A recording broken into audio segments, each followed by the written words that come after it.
Hello guys, welcome to my channel food is life. তো আজকে চলে এসেছি আর একটা অ্যানাদার রেসিপি নিয়ে। তো আশা করছি আপনারা সবাই ভালো আছেন, সুস্থ আছেন। তো চলুন দেখা যাক আজকের আমি আপনাদের সাথে কি রেসিপি শেয়ার করতে চলেছি। তো আজকের খুব চটজলদি আর খুব সহজে আপনারা বানিয়ে নিতে পারেন বাড়িতে। এটা আপনারা নর্মাল স্ন্যাক্স হিসাবেও ব্যবহার করতে পারেন, বা বাচ্চাকে স্কুলের টিফিন হিসাবেও আপনারা দিতে পারেন, বা নিজেরাও অফিসে যাওয়ার জন্য সেটাকে নিতে পারেন, বা বাড়িতে গেস্ট আসলেও আপনারা খুব চটজলদি এই রান্নাটা করতে পারেন। তো এই রান্নাটা করার জন্য আপনাদের যা যা উপকরণ লাগছে সেটা আমি স্ক্রিনে দিয়ে দিচ্ছি, আপনারা চাইলে স্ক্রিনশট নিয়ে নিতে পারেন। সবার প্রথমে এখানে আলুগুলোকে নিয়ে সেগুলোকে আমরা ভালো করে খোসা ছাড়িয়ে নিয়ে সেটাকে খুব ভালো করে ধুয়ে নেব। আর আলুর রেসিপি করতে গেলে কিন্তু আলুটাকে প্রপার আমরা যেটা মিস্টেক করি সেটা কিন্তু ধুই না, আমরা কিন্তু এটাকে 5-6 বার ধোবো আর অনেকটা জলেই ধোবো। তো এরকম লম্বা লম্বা সাইজের করে একটু মোটা মোটা করে আমরা আলুটাকে কাটবো, কেটে এটাকে অনেকবার করে ধুয়ে আর রেখে দেব, জল ঝরিয়ে রেখে দেব। তো জল ঝরিয়ে রাখার পরে সেই আলুটার মধ্যে আমরা একে একে এখানে কর্নফ্লাওয়ার, একটু নুন আর একটু লঙ্কার গুঁড়ো দিয়ে দেব। আপনারা চাইলে এখানে সামান্য একটু হলুদও ব্যবহার করতে পারেন, সেটা অপশনাল, সেটা আপনাদের ইচ্ছা অনুযায়ী।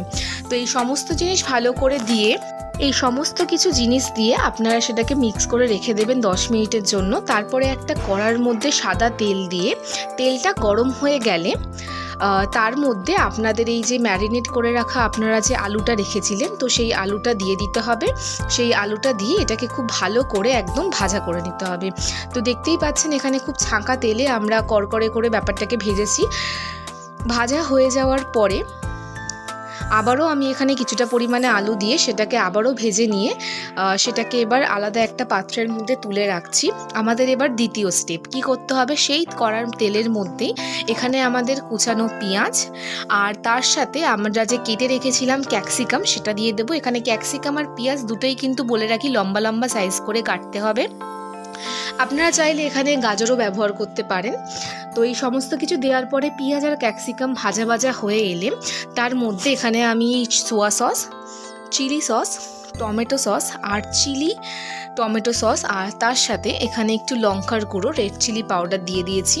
আর যেহেতু পটেটোতেও আমি ভাজার সময় নুন দিয়েছিলাম আর সসেও যেহেতু নুন থাকে, তো এখানে আমি আর এখানে কোনো নুন ব্যবহার করিনি। কিন্তু আপনারা যদি চান যে নুন হয়নি, তো সেই স্বাদ মতন, আপনাদের স্বাদ মতন আপনারা এখানে নুন ব্যবহার করতে পারেন পরে।